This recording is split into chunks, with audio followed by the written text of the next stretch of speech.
G'day, today I'm going to talk about the Sage Sonic. I've got the 691, the 6 weight with the fighting butt. I'm going to give you my honest thoughts about it. So the Sage Sonic, in Sage's lineup, it's one of their more premium rods, not quite up to the R8, but it's not far off. Where it really sits in their line is an ultra to fast action rod, really stiff across the board. Now I really like a fast action rod, especially a 6 weight. I find a 6 weight for a lot of the fishing I do is a very versatile rod. Rivers like this, I mean I'm on the Tumut today doing a bit of nymphing, fishing lakes, fishing light saltwater applications. I really like a fast action 6 weight.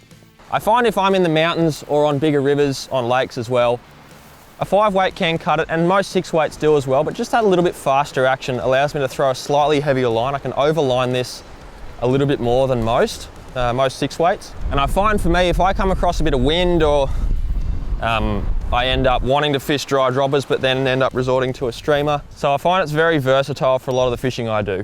Now I've got the 691, I think they call it, which is the code is 6 weight, 9 foot, and the 1 means I've got the fighting butt. So I got the fighting butt on this rod. They do make the 6 weight in a non-fighting butt version.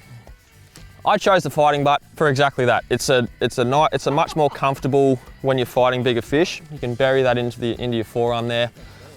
Also a bit nicer with streamers when you're doing the old ripping under the arm technique.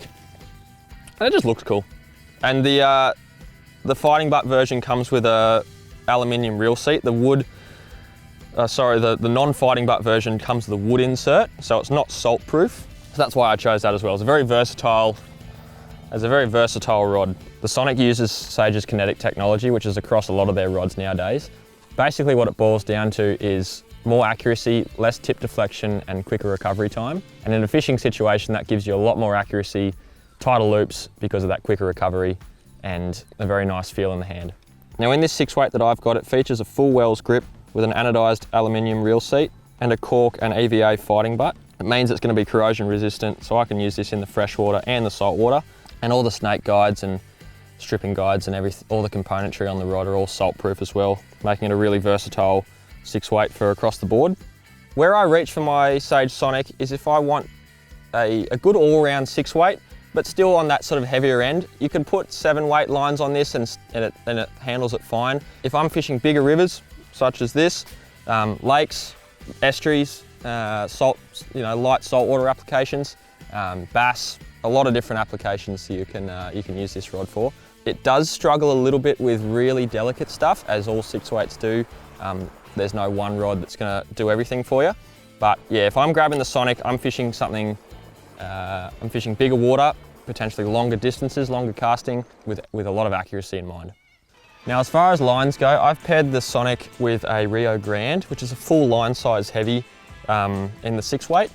Now the Grande's got a really aggressive front head, and from my experience using this rod for the better part of the entire season, I wouldn't go a line any lighter than this if you're getting it in the 6 weight. The 6 weight Grande has a 185 grain front head, and I wouldn't go anything below that. Something about a 190 to 200 I'd say is probably the sweet spot. But I find this is good for some of the smaller stuff, having that slightly, not undergun because it's still a full size heavy, but throwing dry flies or throwing light dry droppers, this still works. Where the 185 grain weight doesn't work too well is heavy wind, really heavy flies when I'm using a floating line. For that, I'd probably step up to a 7. I know it's pretty scary going up to a 7 weight for a lot of trout, but I use this rod for trout, salt stuff, and a lot of other different applications, a lot of lake stuff as well for trout. A full sinking line that I really like to use with the Sonic is the Scientific Anglers Triple Density Intermediate Sink 3, Sink 5. That's a 210 grain weight in the head, and that loads it perfectly. It's right in the sweet spot, bends nicely into the blank. It is a very aggressive line, and being a sinking line, it is going to be heavier off the bat. So a floating line in that sort of 180 to 200 grain range is going to work really well with the Sonic. As far as reels go, anything will work. I've got an old Lamson Liquid here. They've upgraded this. This is a few years old now. I've had this for ages. It's all beat up, but it still works. Something that sort of balances that rod out nicely. This is a number 2 in the old liquid size range. They might have changed it now. But anything in that 5 to 6, 7 weight reel range is going to be good. Something with a nice large arbor, you can't really go wrong with reels nowadays. Something from Lamson, something from Sage. A Spectrum C would probably be the one that's a Sage reel that would pair really nicely. If you want to save a bit of money, the Redington Run's another good one. Look at the Redington Rise as well, but again, any other reel is going to work. I'd focus more on the line pairing than getting a flash reel, but you do you. Now, at the beginning of the season, went for a multi-day trip into the high country, and the one rod I decided to bring was this. And I find not just the Sonic for me, but any fast action 6-weight is what I tend to bring if I'm just going to bring one rod. Obviously it depends on the water. If you're fishing slightly bigger water, no question I'm going to bring this rod every day of the week. Bringing a few different lines as well changes the characteristic of it. Bringing this Grand gives us a lot of versatility with a floating line. Stepping up in the grain weights for longer casts, and obviously going to a sinking line if you're fishing lakes or salt. This is a fantastic rod from Sage.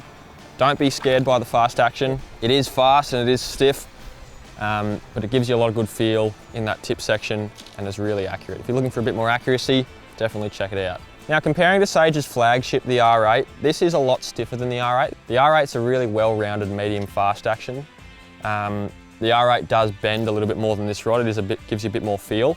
The Sonic doesn't give you quite as much feel in the hand as the R8, but for the fishing I do, on big rivers, big lakes, again, really like a fast action rod. If you want something a little bit more easy to tame, a little bit more feel, check out the R8, but this Sonic is fantastic as a fresh salt, bigger water rod, and that's why I really like it. So there you go, that's the Sage Sonic. I really love this rod. If you've got any more questions about it or any of Sage's line, give us a call at the shop. I'll be happy to help.